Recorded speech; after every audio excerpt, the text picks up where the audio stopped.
Welcome aboard. My name is Sharia, and you're listening to a brand new episode of the Aviation Files, the best podcast for all aviation enthusiasts. On today's docket, we have Air New Zealand CEO set to leave the airline, a Korean F-16 somehow accidentally dropping bombs on a village, Korean Air's full rebrand, and we will end off with discussing the recent Heathrow closure. Without further ado, let's begin. Now, before we start, I would like to apologize for my prolonged absence. The school year has been nothing short of a roller coaster, but I am back and hope to be more regular with my episodes. Air New Zealand has announced that its Chief Executive Officer, Greg Foran, will be stepping down from his role in October 2025. This marks the end of a 5-year tenure for Foran, who joined the airline in October 2019. Foran's time at the helm of Air New Zealand has been marked by significant challenges, particularly by the global aviation crisis brought on by the COVID-19 pandemic. He has also had to navigate ongoing supply chain issues that have affected the airline industry as a whole. One of the persistent problems faced by Air New Zealand under Foran's leadership has been engine issues with its Airbus A320neo and Boeing 787 fleet. These technical challenges have required careful management and strategic decision-making. Despite these obstacles, Air New Zealand has shown resilience. The airline recently reported a net profit of 106 million New Zealand dollars for the 6-month period ending in December 31st, 2024, demonstrating its ability to maintain profitability in challenging times. With Foran's departure announced, Air New Zealand's board has already begun a global search for a new CEO. The aim is to ensure a smooth transition of leadership when Foran leaves in October. In the meantime, Foran will continue to lead the airline, overseeing its operations and strategic initiatives until his departure date. Dame Therese Walsh, chair of Air New Zealand, praised Foran's leadership, stating Greg has always displayed exceptional leadership and grit, not only guiding Air New Zealand through global aviation's most significant crisis, but at the same time also maintaining the airline's tradition of innovation, strong culture, and care for their country. Foran's relentless focus on global profile has been instrumental in mitigating the disruptions caused by the ongoing engine issues affecting both Boeing and Airbus fleets. His efforts have helped minimize the impact on passengers despite these daily operational challenges. The extended notice period provided by Foran, staying until mid-October 2025, will allow the board to conduct a thorough global search for a successor and ensure a seamless transition. During this time, like I said, Foran will continue to lead the airline with the same dedication and energy that have characterized his tenure. Air New Zealand has faced significant financial challenges during his tenure, despite receiving $94 million in compensation from the engine manufacturers. The airline estimates that its first half earnings would have been approximately $40 million higher if it had been able to operate the aircraft as intended. Despite these challenges, the airline's board has shown confidence in its financial position by commencing a share buyback of $100 million New Zealand dollars and approving a dividend of 1.25 cents per share. It is safe to say that even though their CEO is leaving, Air New Zealand seems to be getting their act together, and they will be fine.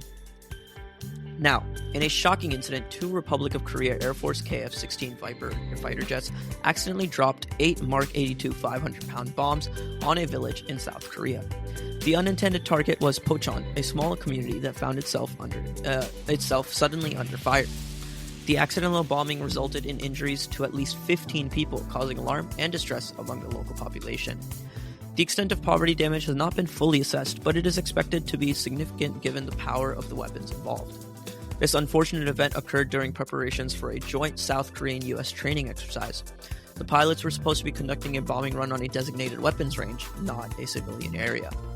The cause of the incident has been attributed to pilot error. Investigators found that the incorrect coordinates were entered into the flight data computer of the aircraft. This critical mistake led to the bombs being released over the wrong location. Questions have been raised about the pilot's adherence to safety protocols. There are doubts whether they visually checked the target area before releasing bombs, as this is a standard safety procedure in such operations. The Republic of Korea Air Force has taken responsibility for the incident and promised full compensation for the damage caused to the residents of Pocheon. This commitment includes both property damage and any medical expenses incurred by those injured. The incident has sparked discussions about safety measures in place during military exercises and the potential risks to civilian populations. It is likely to lead to a review of procedures and additional safeguards to prevent such incidents in the future. Surveillance footage from the vicinity appeared to show one of the munitions detonating approximately 30 feet in front of a passing truck. The driver and a passenger aged 60 and 66 sustained serious injuries but were not in critical condition. South Korean authorities have attributed the incident to human error, noting that one pilot mistakenly released the live munitions after entering incorrect coordinates before takeoff.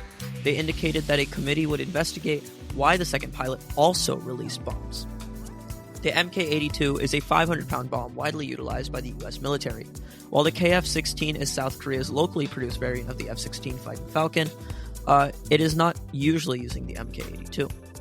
Pocheon's mayor, Paek Yong-hyun, stated that the joint exercise occurred at Sungjin Training Range, located 15 miles south of the demilitarized zone.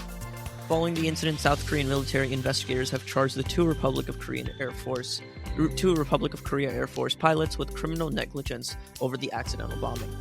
The Criminal Investigation Command confirmed that the pilot's erroneous entry of target coordinates was the direct cause of the accident. The pilots had 3 chances to correct the error and mistakenly entered the incorrect targets and continued with these incorrect targets. The Air Force also cited poor management and inspection procedures as contributing factors and dismissed 2 unit commanders for not providing clear instructions to their teams. Now, on a lighter note for Korea, Korean Air, one of Asia's leading airlines, has unveiled its first new corporate identity in 41 years. The grand reveal took place on March 11, 2025, at an event aptly named Rising Night in Seoul, marking a significant milestone in the airline's history. The centerpiece of the rebranding was a Boeing 787-10 Dreamliner, showcasing the airline's bold new livery. The redesign features an enlarged logo and symbol, immediately catching the eye and signaling a fresh, modern approach to the carrier. One of the most striking changes in the new design is the smooth flowing curve that now graces the fuselage. This is similar to what United did with their brown curve in, I believe, 2018. This elegant line replaces the traditional cheat line, giving the aircraft a more streamlined and contemporary appearance. Despite the significant changes, Korean Air has retained its signature sky blue color. However, the new livery incorporates a metallic effect to the sky blue color, adding depth and sophistication to the overall look. The airline's iconic Taeguk symbol has also undergone a transformation.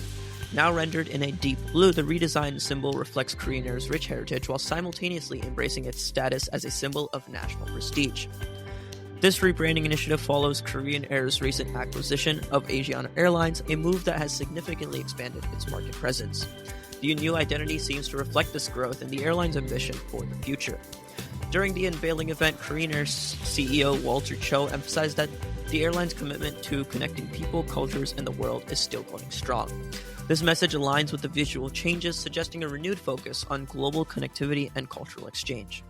The rebranding effort extends beyond just the aircraft livery. It's expected that the new identity will be rolled out across all aspects of Korean Air's operations, from airport lounges to in-flight services, creating cohesive and refreshed brand experience for passengers. In bold, the word Korean in all capitals is on the new livery, symbolizing the airline's confidence in its role as South Korea's flagship carrier. The design retains Korean Air's signature sky blue color and has been enhanced by using a newly developed paint for that metallic effect that I talked about earlier. The redesigned deep blue Taeguk symbol is also an element of a new corporate identity reflecting Korea's heritage while embracing the airline's move to a more modern look. The new Boeing 787-10 Dreamliner, registration HL8515 and MSN 66878, is fitted with this new Prestige Suite 2.0 to honor this new brand identity, flying from Seoul Incheon International to Tokyo Narita Airport. This comprehensive rebranding effort demonstrates Korean Air's commitment to modernization and its ambition to strengthen its position in the global aviation market. Now, finally, let's talk about the London Heathrow Airport. One of the world's busiest air hubs experienced a significant disruption that resulted in the closure of the Heathrow Airport for 18 hours on Friday, affecting approximately 200,000 travelers. The closure was caused by a power outage triggered by a fire at a nearby electrical substation. This incident has raised serious concerns about the airport's resilience and emergency response strategies. Prime Minister Sir Keir Starmer expressed his profound concern regarding the shutdown, stating that there are issues that the management of the UK's largest airport must address concerning the closure. Heathrow defended its decision to close, countering allegations that it had sufficient power to function even after the incident at the substation. The airport explained that it needed to halt flights due to the duration required to transition from the damaged substation to 2 alternative power sources. Both Heathrow and the National Grid, which manages the UK's electricity infrastructure, acknowledged that the fire at the Hayes substation was unprecedented. John Pettigrew, the CEO of National Grid, informed the Financial Times that the two other substations remain functional and capable of supplying power to the airport. The government has initiated an inquiry to determine the circumstances of the incident, with preliminary results expected within 6 weeks. Additionally, an internal assessment of the airport's crisis management strategies and response will be conducted by Ruth Kelly, a former Transport Secretary and an independent board member of Heathrow. Transport Secretary Heidi Alexander told the BBC that the airport's well-structured resilience plans functioned as intended, but noted that they were not designed to safeguard the entire energy supply for the airport. Questions have been raised about the response of Heathrow's senior management to the crisis. When questioned about her confidence in Heathrow's leadership following reports that some senior executives returned to bed, leaving the closure decision to junior staff, Alexander remarked that it was not for me to decide. Energy Secretary Ed Miliband has initiated an urgent inquiry into the power failure that led to the airport's shutdown. The incident has highlighted the vulnerability of major airport hubs to unexpected closures and the potential ripple effects on global air travel. It is likely to lead to a review of contingency planning and crisis management procedures at Heathrow, possibly other major airports as well. Before we end, I would like to play a clip of a pilot announcing a U.S. flight turning back to North Carolina due to this fire. Noticed on the TV screen, we have made a 180-degree turn. We are headed back to Charlotte. Let me tell you what's going on. There was a huge fire in the power substation at London Heathrow. The runways have lights, but there's no power at all in the terminals, and they are not accepting flights into London Heathrow for the next 22 hours. That is a clip from American Airlines flight AA730, which was going to fly from Charlotte, North Carolina to London Heathrow and had to turn around shortly after takeoff. This is just one example of the ripple effects of this incident and some food for thought. That's all for today. Thank you so much for tuning in, and I hope you enjoyed the episode. As always, please support the Aviation Files however you can, and I will see you next time.